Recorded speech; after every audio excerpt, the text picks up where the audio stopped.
Olá, então, dando início a esse capítulo de comunicações em um mundo conectado, que tem como objetivo explicar os conceitos de comunicação em rede. Então, a gente vai falar sobre os tipos de rede, transmissões de dados, largura de banda e taxa de transferência, clientes e servidores e também componentes de rede.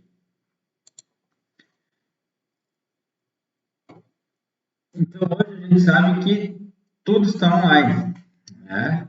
E E aí, né, nesse slide aí, apresenta a segunda pergunta, né? Ei, chat, você está online? Claro que estou, né? Hoje a gente sabe que todo mundo está 100% online, né? De alguma forma ou de outra está sempre conectado, né? Então a gente se pergunta, né? Quantos de nós ainda pensam se estamos ou não online, né? Será que a gente pensa isso ou realmente a gente está sempre online, sempre conectado de alguma forma? Né? Nós temos diversos dispositivos, né? Então tem os telefones celulares, tablet, os notebooks, os computadores, né? E a gente quer que ele esteja sempre conectado à internet, para que a gente possa usar esses recursos. Então a gente usa essa rede para interagir com os nossos amigos, fazer compras, compartilhar fotos e experiências e também para aprender, né? Dentre várias outras coisas que a gente tem, né? Então a internet ela se tornou uma parte tão importante da nossa vida cotidiana que quase nem damos valor, né? Nós só vamos dar valor quando a gente fica sem internet, né? Sem conexão. Então, normalmente, quando as pessoas usam o termo internet, elas não estão se referindo às conexões físicas no mundo real. Em vez disso, elas tendem a pensar nisso como uma coleção sem forma de conexões, né? Então, é um lugar que as pessoas vão para encontrar ou compartilhar informações. Mas vocês já se perguntaram, né? Quem que é o dono da internet? Existe um dono da internet? A internet ela não é propriedade de nenhum indivíduo ou grupo. Tá? A internet nada mais é do que uma coleção de redes interconectadas ou internetwork, né, que cooperando entre si para trocar informações usando padrões comuns. Então, isso que é a internet. Então, a internet o que é? Essa junção, essa interconexão de redes, né? Por exemplo, a minha rede local aqui de casa, a rede de outra empresa, tudo isso vai se conectando para formar essa internet, essa rede mundial de computadores. Obviamente que para que tudo funcione é usado padrões comuns, padrões que são comuns para todos os dispositivos para que possam, né, acontecer essas transmissões. E essas transmissões elas vão ocorrer por meios de fios telefônicos, cabos de fibra ótica, transmissão sem fio, links de satélite, né? E através disso a gente vai conseguir trocar diversas informações de diversas formas. Tudo que a gente acessa online está localizado em algum lugar da internet, né? Sites de mídia social, jogos de computadores, centros de mensagens, né? Por exemplo, de e-mail, cursos online, né? Todos esses recursos, né? Eles estão em algum local, né? Em alguma rede que está conectada à internet. Então, por exemplo, aqui, a gente durante o dia, a gente acessa redes inteligentes que permitem que os nossos dispositivos portáteis recebam notícias, e-mails e enviem textos, né? A gente consegue então acessar diversos sites, redes sociais. A gente consegue fazer hoje com a internet videoconferências, né? Conectando instantaneamente pessoas em qualquer parte do mundo. A gente também consegue, através dos telefones, que se conectam globalmente para compartilhar voz, textos e imagens. Né? E também, né, muitos de nós aí usam a rede, a internet, para fazer jogos online, né, conectando aí milhares de pessoas simultaneamente. Então, as redes, elas são divididas em diversos tipos, né? Um primeiro tipo de rede são as redes locais. Nessas redes locais, elas possuem diversos tamanhos, tá? A gente tem, pode variar desde uma rede simples, uma rede doméstica, como a gente chama, né, na nossa casa, consistindo apenas de 2 computadores, e também pode ter rede que conecta aí centenas de milhares de dispositivos. Por exemplo, nas redes domésticas, aí a gente tem essa imagem, vou diminuir um pouquinho, fica melhor aqui. As pequenas redes domésticas conectam alguns computadores entre si e a internet. Nesse caso aqui, a gente teria um computador conectado à internet. Poderia ter outro computador, outro dispositivo conectado à internet. Já redes Sorro, que a gente chama, são redes de pequenos escritórios ou escritórios domésticos. Ele já permite que computadores em um escritório doméstico, né, ou uma pequena empresa, se conectem a uma rede corporativa ou acessem recursos compartilhados e centralizados. Por exemplo, quando a gente começa a ter na nossa casa mais de um dispositivo e a gente começa a compartilhar recursos entre esses dispositivos, a gente já pode considerar isso como uma pequena rede doméstica, né? Ou às vezes a gente tem uma empresa pequena que tem poucos funcionários, mas também que eles usam o recurso da rede para compartilhar impressoras, compartilhar arquivos, né? Músicas, por exemplo.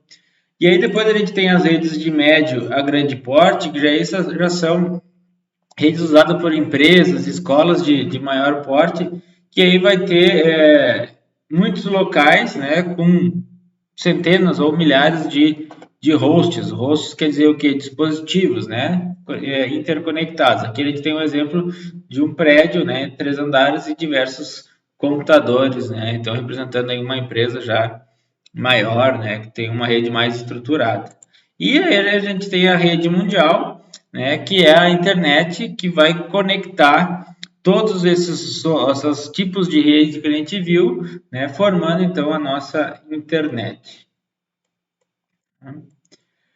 Bom, hoje é muito comum que os usuários utilizem dispositivos móveis, né, para acessar a internet. Então, a internet ela possibilita que a gente conecte mais dispositivos de computação do que apenas um computador, né, um desktop ou um laptop, né? Então, existem dispositivos com os quais a gente pode interagir diariamente e que também estão conectados à internet. Então, isso inclui todos os nossos dispositivos móveis, né, dispositivos domésticos e diversos outros dispositivos. Alguns exemplos, por exemplo, o smartphone. Né? O smartphone, a maioria das pessoas tem e elas são capazes os smartphones são capazes de se conectar à internet de quase qualquer lugar, né?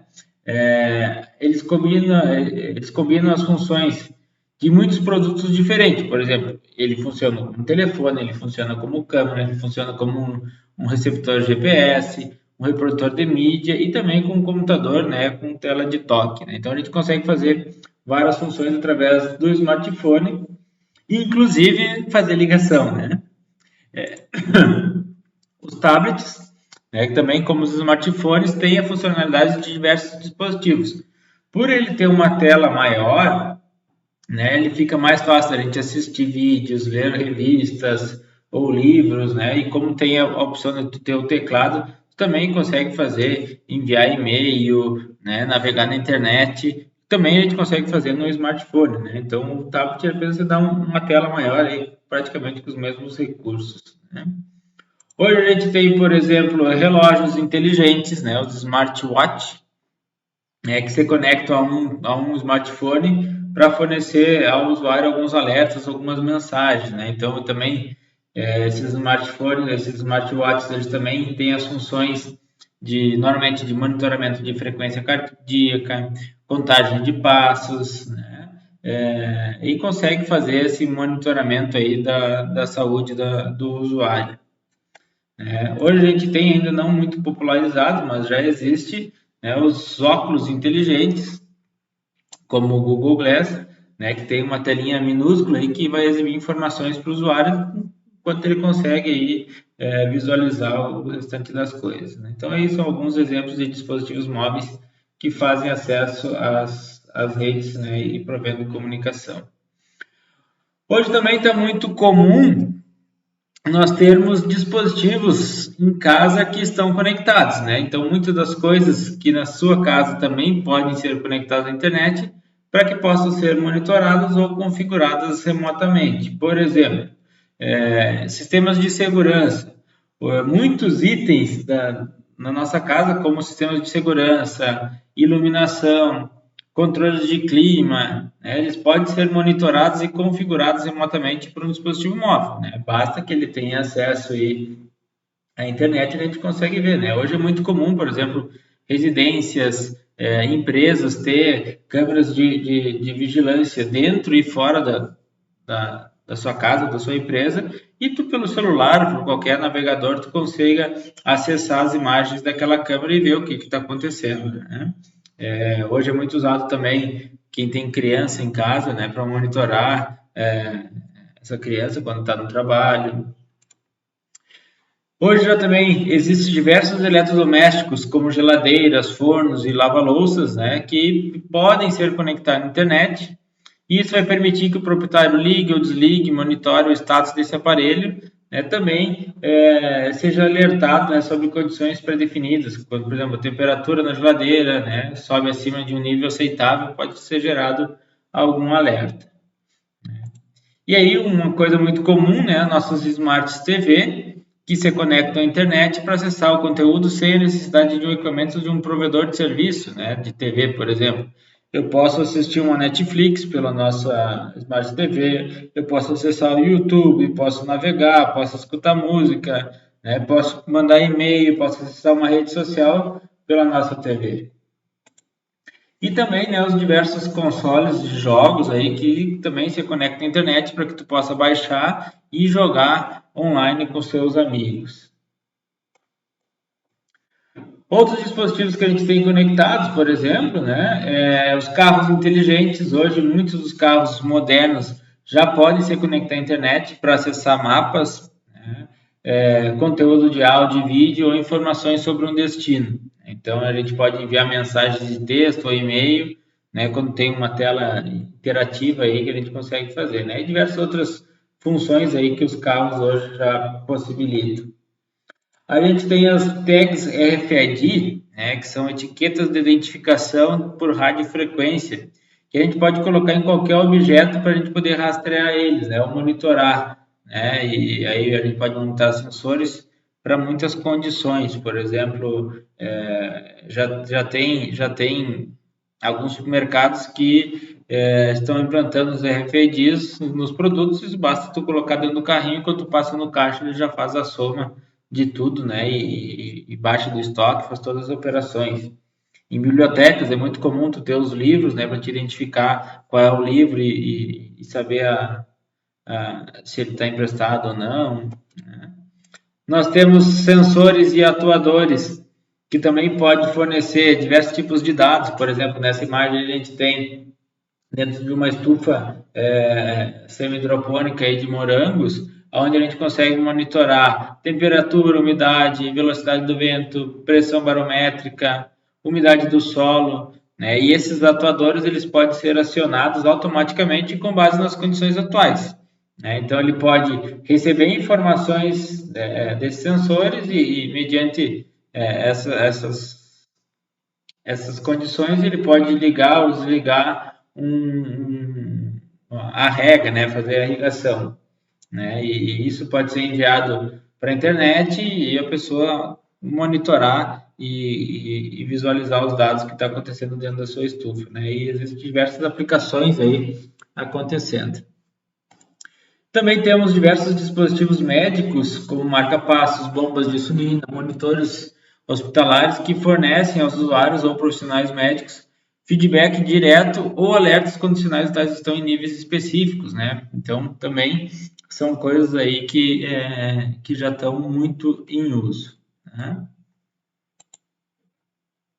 Bom, falando um pouquinho da transmissão de dados. Para a gente falar em transmissão de dados, a gente tem que conhecer quais são os tipos de dados pessoais que a gente tem. Tá?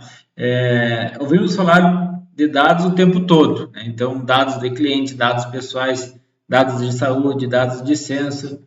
Mas o que são exatamente esses dados, né? Talvez a definição mais simples de dados que seja são um valor que representa algo, né? Então, no mundo físico representamos dados como números, fórmulas, caracteres alfabéticos, e imagens, né? Então, e aí a gente tem as seguintes categorias que são usadas para classificar os tipos de dados pessoais: dados voluntários, dados observados e dados inferidos. Os dados voluntários, que são criados e compartilhados explicitamente por indivíduos, como perfis de redes sociais, quer dizer, que eu voluntariamente vou lá e compartilho alguma informação, algum dado na minha rede social, né? Então, isso pode incluir um arquivo de vídeo, uma imagem, um texto, um arquivo de áudio. Dados observados, então são capturados registrando-se as ações dos indivíduos, como dados de localização ao usar um telefone celular. Hoje, quando a gente está usando diversos aplicativos, né, eles solicitam que tu permita que eles possam usar a sua localização, né? Então, quer dizer, que eles estão observando o que tu está fazendo, né? Os dados inferidos são dados com uma pontuação de crédito, que se baseia na análise de dados voluntários ou observados. Então, quer dizer o quê? Eu vou inferir, né, algum dado que foi realizado. Bom, e aí a gente precisa saber um pouquinho como é que funcionam esses dados para os computadores, né? Então, você sabia que os computadores e redes funcionam apenas com dígitos binários, né? Zeros ou uns. Então, para a gente, pode ser difícil a gente imaginar como é que esses dados são armazenados e transmitidos, né? Mas eles são transmitidos numa série de bits, né? Então, o bit ele é armazenado e transmitido como dos dois estados discretos possíveis, a gente 0 ou 1, né? A gente faz essa nomenclatura, né? E aí a gente tem diversos códigos que são utilizados para fazer a representação, né, de todo o alfabeto, caracteres especiais, números, né? Então, aí, só para entender. Para que a gente possa transmitir os dados, existem alguns métodos comuns, né? Então, depois que os dados são transformados em uma série de bits, eles podem ser convertidos em sinais, e esses sinais que vão ser enviados através de uma mídia de rede até o destino daquele dado, né? Então, uma mídia se refere ao meio físico no qual os sinais são transmitidos. Por exemplo, existem mídias que são de fio de cobre, de cabo de fibra ótica, ou pode ser de ondas eletromagnéticas pelo ar, né? Então, existem esses vários tipos de sinais, né? Então, os três métodos mais comuns de transmissão usados em redes são sinais elétricos, sinais ópticos e sinais sem fio. O sinal elétrico ele é transmitido, a transmissão é obtida representando os dados com pulsos elétricos em um fio de cobre, né? Por exemplo, eu tenho par trançado, eu tenho cabo coaxial, que são tipos de cabo que usam fio de cobre, né? E para ser transmitido por esses cabos, aqueles dados, aqueles bits vão ser representados em pulsos elétricos, né? Os sinais ópticos, a transmissão é obtida convertendo aqueles sinais elétricos num pulso de luz, né? Então, o que fosse para representar, por exemplo, o valor 1 tem um pulso de luz, o valor 0 um pulso de luz menor, né? E os sinais sem fio, a transmissão é feita por infravermelho, micro-ondas ou ondas de rádio pelo ar, né? Hoje é muito comum a gente utilizar isso. Aqui a gente tem uma ilustração, né, daqui utilizando um cabo de cobre com pulsos elétricos, aqui pulsos de luz através de fibra ótica e aqui através de ondas de rádio, né, só para exemplificar.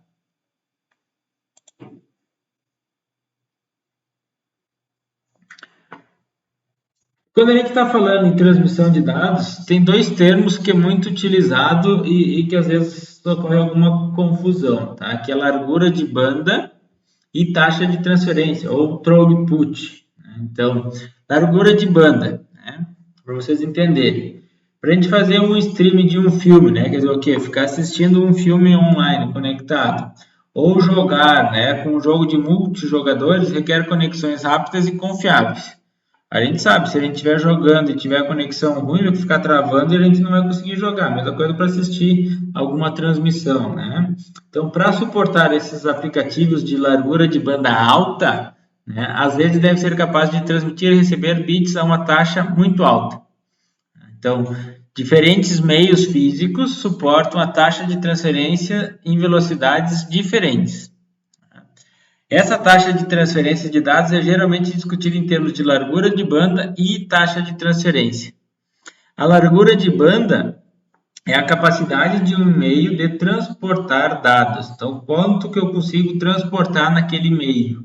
É isso que a gente está dizendo que é a largura de banda. Então, a largura de banda ela vai medir a quantidade de dados que pode fluir de um lugar para o outro em um determinado período de tempo. Então, normalmente ela é medida em número de bits, né, que pode ser enviados pela mídia em 1 segundo. Né? Então, é bits por segundo. Obviamente que o bit por segundo hoje é uma velocidade pequena e a gente pode trabalhar com as grandezas. Então, milhares de bits por segundo, kbits por segundo, milhões de bits por segundo, megabits por segundo e bilhões de bits por segundo, gigabits por segundo.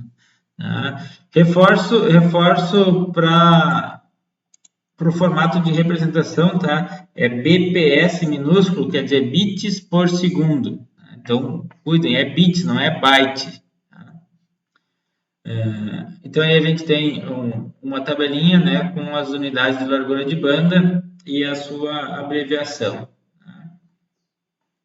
A taxa de transferência, tá? A taxa de transferência ou throughput. Então, assim como a largura de banda, a taxa de transferência é medida da transferência de bits pela mídia em um determinado período de tempo. No entanto, devido a vários fatores, a taxa de transferência geralmente não corresponde à largura de banda especificada. Muitos fatores influenciam o rendimento, incluindo a quantidade de dados enviados e recebidos pelaquela conexão, os tipos de dados que estão sendo transmitidos e a latência criada pelo número de dispositivos de rede encontrados entre a origem e o destino. Por exemplo, tá? Vocês têm um contrato com um provedor de serviço de internet. Tá? Digamos, eu contratei lá, a minha internet tem uma largura de banda contratada de 10 megabits por segundo. Tá? E aí vocês estão navegando, né? E aí vocês falam, mas eu não estou navegando a 10 megabits por segundo, né? Estou navegando a 4, a 5. Por quê? Isso é a taxa de transferência naquele momento que a gente está tendo.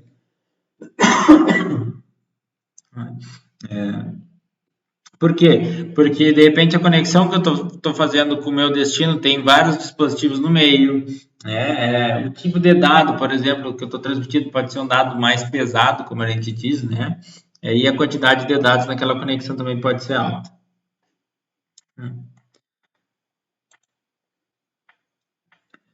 Bom, entendendo um pouquinho o que são clientes e o que são servidores, quais são as funções que a gente tem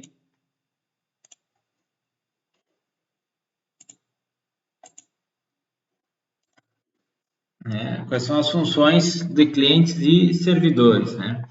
Todos os computadores conectados a uma rede, eles participam diretamente da comunicação, né, da rede e são classificados como host. Então, qualquer dispositivo que a gente tem na nossa rede, ele é classificado como um host, né? Esse host, ele pode enviar e receber mensagens na rede. Em redes modernas, essas redes atuais que a gente tem, os hosts de computador eles podem atuar como um cliente, um servidor ou como ambos. Né? Por exemplo, dependendo do software que a gente tem instalado no meu host, ele vai dizer se ele vai desempenhar uma função de cliente ou uma função de servidor. Por exemplo, eu vou acessar um site da internet do meu computador, eu tenho o software, tenho um navegador instalado, por exemplo, tenho o Chrome instalado no meu computador. O Chrome ele é um software cliente, então o meu host, o meu computador, ele está fazendo papel de cliente.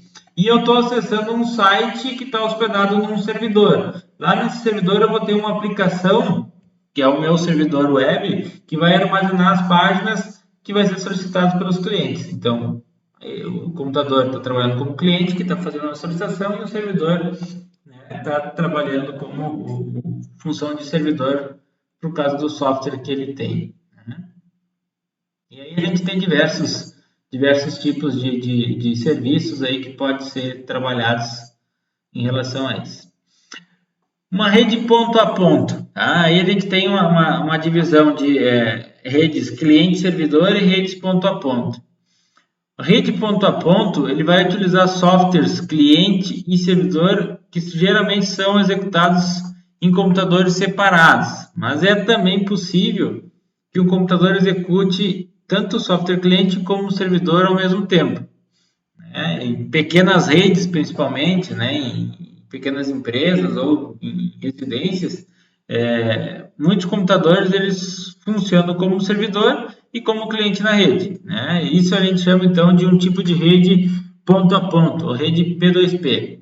Tá? O que eu tenho aqui, por exemplo? Ó, nessa imagem, eu tenho uma impressora que está ligada a esse computador, que também se liga a esse outro computador. Então, esse computador aqui, ele está compartilhando uma impressora. Logo, ele é um servidor de impressão. Tá? Ele está trabalhando como servidor de impressão. Tá? Esse outro computador, ele compartilha arquivos. Então, ele é um servidor de arquivos. Tá? Porém, esse computador que ele está trabalhando como um servidor de impressão, ele também pode ser um cliente de arquivos desse outro computador. E esse computador aqui também pode ser um cliente de impressão desse outro computador. Tá? A principal desvantagem que a gente tem nesse ambiente ponto a ponto, que o desempenho do host ele pode ser reduzido se ele estiver atuando como cliente e servidor ao mesmo tempo, né? E aí, por exemplo, né? Esse computador aqui ele está compartilhando uma impressora. Se ele começa a receber muitos trabalhos para impressão, ele tem que atender esse trabalho, que consequentemente a pessoa que está utilizando esse computador pode ver o desempenho dele ser reduzido. Então, empresas maiores, né, principalmente por causa do grande volume de dados, de tráfego de rede que a gente tem, eles optam, né, e é aconselhável que eles criem servidores dedicados para suportar o número de solicitações de serviço, né? Por exemplo, eu tenho um servidor de impressão dedicado, eu tenho um servidor de arquivo dedicado, né? Então, aí são algumas coisas. Quais as vantagens da rede ponto a ponto? É uma rede que é fácil de configurar, né? Ela é menos complexa, o custo mais baixo, porque a gente não vai ter dispositivos de rede e servidores dedicados, né? Não se faz necessário disso. E pode ser usado para tarefas simples, como transferência de arquivos e compartilhamento de impressora. As principais desvantagens desse tipo de rede ponto a ponto é que ela não tem uma administração centralizada, né? Ela não é tão seguro, porque a gente não tem uma hierarquia nessa rede. Ela não é escalável. O que isso quer dizer? À medida que eu vou colocando mais computadores nessa rede, o meu desempenho vai caindo, né? Então, quer dizer, ela não é escalável. Todos os dispositivos podem atuar como cliente-servidor, que pode diminuir esse desempenho, né? A gente tem, e aí pode gerar um pouquinho de confusão, né? A gente tem aplicativos ponto a ponto, tá? Um aplicativo P2P, ele permite que o dispositivo atue tanto como cliente como servidor na mesma comunicação, né? Nesse modelo, todo cliente é um servidor e todo servidor é um cliente, né? Então, aplicativos P2P, eles exigem que cada dispositivo final forneça uma interface de usuário e execute um serviço em segundo plano, né? Por exemplo, os aplicativos de compartilhamento de arquivos, que são usados P2P, que tu pode baixar ou alguém pode baixar os arquivos do teu computador, são exemplos aí de aplicativos P2P, né? Aqui, por exemplo, aplicativos de troca de mensagens também, né? O que a gente também tem que pode ser executado, né? Normalmente em redes maiores, que a gente tem um servidor presente na rede, esse servidor ele pode fornecer diversos serviços simultaneamente, né? A um ou mais clientes. Então, por exemplo, aqui a gente tem um servidor que ele tem como função ser servidor de e-mail e servidor de arquivos da web, né? Então, ele é um servidor web e um servidor de e-mail. Ele é executado no mesmo computador, no mesmo servidor, né? E aí ele está servindo, por exemplo, apenas clientes de acesso a arquivos, né? Ou clientes de e-mail, por exemplo, né? Então, tem várias opções aí de se trabalhar.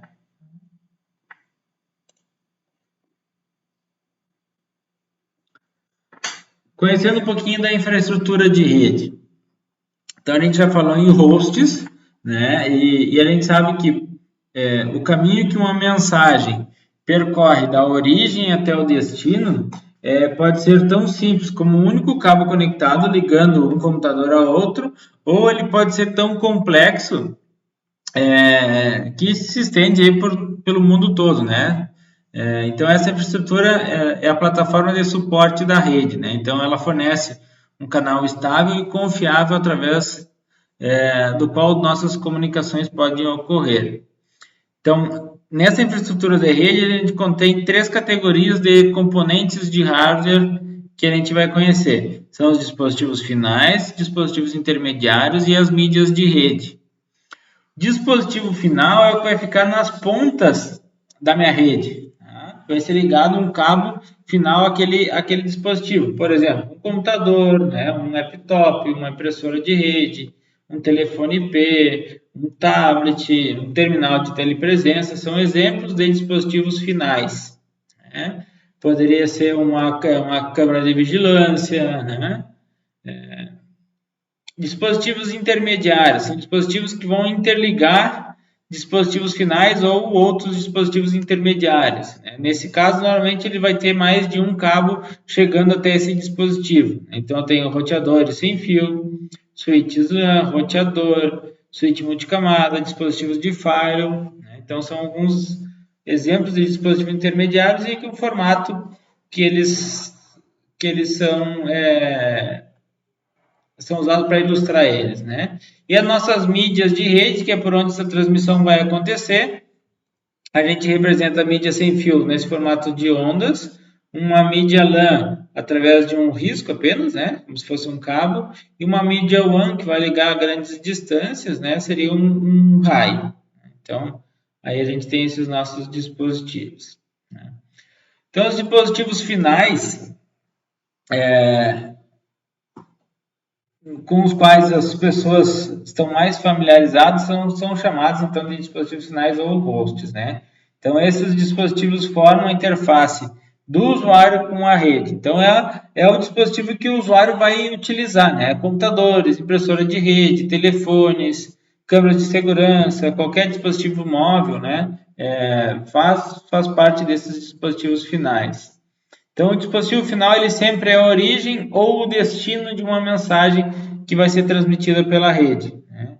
Então, aqui a gente tem o exemplo de uma animação, onde eu tenho um usuário mandando uma mensagem que vai chegar nesse dispositivo intermediário, que é um switch, ele vai passar para esse outro dispositivo intermediário, que é um roteador. Esse roteador ele vai escolher a melhor rota e vai enviar adiante essa mensagem. Né? Notem que esse roteador ele tem mais de um caminho para seguir.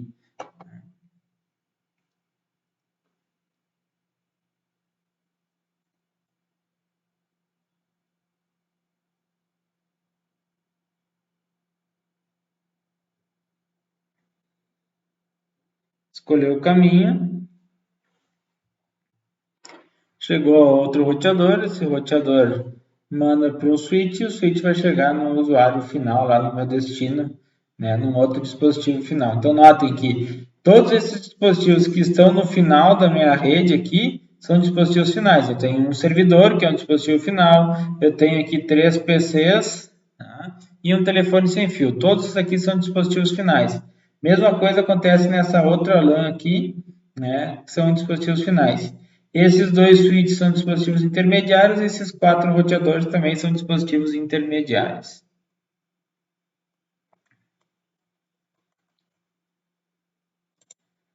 Bom, aí então a gente acaba esse capítulo, né, mostrando um pouquinho de como que ocorrem as comunicações num mundo conectado. A gente viu os tipos de rede, como é feita a transmissão dos dados, conceito de largura de banda e taxa de transferência.